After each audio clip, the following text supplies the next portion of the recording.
नमस्कार साथियों, यह उत्तराखंड मुक्त विश्वविद्यालय का रेडियो चैनल हेलो हेल्दवानी है और आप सुन रहे हैं कुमार मंगलम को हिंदी विभाग उत्तराखंड मुक्त विश्वविद्यालय की ओर से। आज का विषय है अष्टछाप के कवि। हिंदी साहित्य का स्वर्ण युग भक्तिकाल को कहा गया है। भक्तिकाल के दो जो सगुण भक्ति के संप्रदाय हैं, राम भक्ति शाखा और कृष्ण भक्ति शाखा, उसमें कृष्ण भक्ति शाखा में अष्टछाप के कवि 8 माने जाते हैं। उन अष्टछाप के कवियों के बारे में आज हम थोड़ी सी चर्चा करेंगे। दरअसल ये अष्टछाप के कवि जो हैं वो वल्लभ संप्रदाय के 8 कवि हैं जो कृष्ण भक्ति से संबंधित हैं।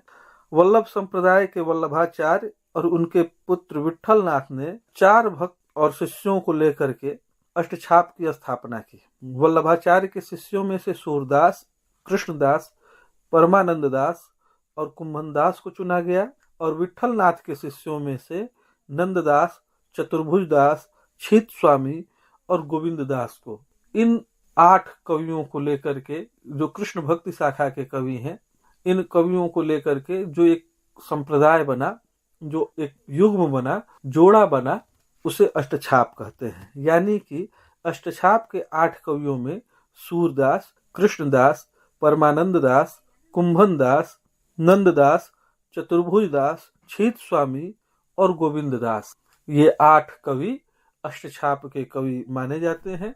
इनमें जैसी प्रसिद्धि सूरदास को मिली वैसी प्रसिद्धि अन्य कवियों के भाग्य में कम थी। अष्टछाप के जहाज के रूप में सूरदास को माना गया। वल्लभाचार्य ने सूरदास की मृत्यु पर कहा, अष्टछाप के जहाज जात हो, जो कुछ लेना हो सो लोए। तो जैसी प्रसिद्धि, और आप सभी जानते हैं कि सूरदास हिंदी साहित्य के भक्ति काल के प्रमुख कवियों में से एक कवि माने जाते हैं। उनकी भाषा बोलचाल की भाषा के निकट है। काव्य भाषा में बोलचाल की भाषा कई बार वक्र भी हो जाती है। उनकी कविताओं में ब्रजी के शब्द है और उसका जो काव्यात्मक विन्यास है, जो उसका सांगीतिक तत्व है, नाटकीय भंगिमा और बिंब विधान है, अपनी रूपकात्मकता, भावपूर्ण वक्तियों के कारण बहुत प्रभावशाली हो गया है। तो सूरदास की कविताओं पर हम लोग जब विचार करेंगे आगे तो विस्तार से विचार करेंगे, लेकिन आज एक परिचयात्मक बातचीत है ये। तो इसमें अष्टछाप के कवियों के बारे में मुझे आप लोगों को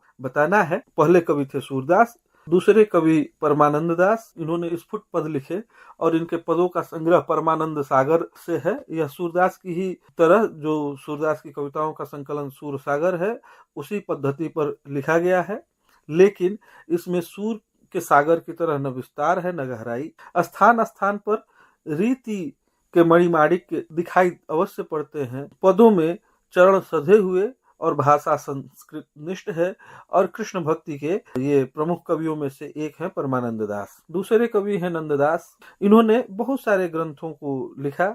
इनकी संख्या 11 बताई जाती है। रास पंचाध्यायी, भागवत 10 स्कंध, भ्रमर गीत, रूप मंजरी, रस मंजरी, विरह मंजरी, अनेकार्थ मंजरी, नाम मंजरी, रुक्मिणी मंगल, श्याम सगाई और सिद्धांत पंचाध्यायी इनके ग्रंथ हैं, जिसमें रास पंचाध्यायी और भ्रमर गीत का विशेष उल्लेख होता है। रसमंजरी में नायक नायिका भेद दिखाई पड़ता है और रास पंचाध्यायी जो है वो श्रीमद् भागवत के अनुसार 5 अध्याय में विभक्त है। रासलीला का इसमें वर्णन है और ये भागवत का स्वच्छंद पद्यानुवाद एक तरीके से इसको कह सकते हैं। सूर की देखा देखी इन्होंने नंददास ने भ्रमर गीत भी लिखा।